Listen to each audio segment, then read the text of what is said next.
পাত্রী পেতে কোথা থেকে তোমরা? গায়িকা মেয়ে যখন পছন্দ হয়ে গেছে তখন এইসব নিয়ে চিন্তা করে কোনো দরকার আছে বলো? দাঁড়াও দাঁড়াও দাঁড়াও, the noble Basu is committed to mister Ghasu, final কথা দিয়ে এসেছি। তুমি ফাইনাল কথা কার পারমিশনে দিয়েছো? এই শোন শোন শোন, ঝগড়া না করে নিজেদের মধ্যে কিছু একটা ঠিক আছে। বর্দা, তুমি নিজে বলো গায়িকা মেয়ে পছন্দ কি না? আমি মনে করি বর্দাকে কোনো রকম ইনফ্লুয়েন্স না করে একটা ফ্রি ডিসিশন নিতে দাও। বর্দা ঝোঁকের মাথায় দুম করে কিছু বলে দিও না, যা বলবে একটু ভেবে চিনতে বলবে। তোরা আমার জন্য যেসব পাত্রী ঠিক করেছিস তার মধ্যে কোনটা বর্দা? No talk please Borda, you সে। তার মধ্যে আমার কাউকেই পছন্দ না। মানে? কেন? কারণ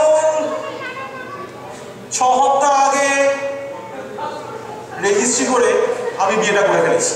মানে রেজিস্ট্রি করে এই বিয়ে করলেই হলো? আরে তোরা বলার সুযোগটা দিলি কোথায়? আজকেই তো তোদের বলবো বলে ভেবেছিলাম, তার আগে যে কুরুক্ষেত্র বাঁধিয়ে বসে রয়েছে নিজেরা। বিয়ে করবার রাইট কে দিয়েছে? তোর বিয়ে করার কোনো রাইট নেই। আরে বিয়েটা যখন করেই ফেলেছি আর এখন কি করা যাবে? ওদের বলো তুই তো কিছু বল বাবা। আমার আর বলবার কিছু নেই বর্দা, স্পিচলেস হয়ে গেছি। No English.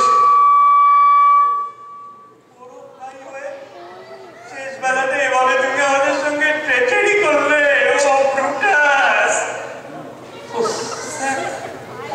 এটা যখন করেই ফেলেছি, যাকে করেছি তাকে একটু মানিয়ে গুছিয়ে নিতে হবে বাবা। না, মানিয়ে গুছিয়ে নিতে পারলাম না। তোমার বউ নিয়ে তুমি আলাদা থাকো। আরে কি এরকম বলিস না? মিস্টার ঠিকই বলছে। Unfortunately that is also my decision.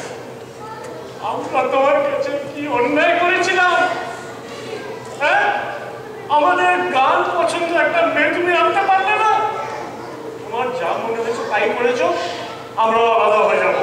আরে শোন, এরকম বললে চলে না বাবা। কালকে তোদের বৌদিকে বাড়িতে নিয়ে আসবো, এই অবস্থায় আলাদা হয়ে গেলে তোর বৌদি কি ভাববে? বৌদি না কাঁচ কলা, লোকে ভাববে কি রে? লোকে যাই ভাবো, কাল থেকে বাড়িতে 2 হাঁড়ি চড়বে। আমরা ভেবে নেবো আমাদের বর্দা বলে কোনোদিন কেউ ছিল না। তোদের পছন্দ মতো মেয়ে বিয়ে করতে পারতো না বলে এরকম করলি? বেশ ডান, তাহলে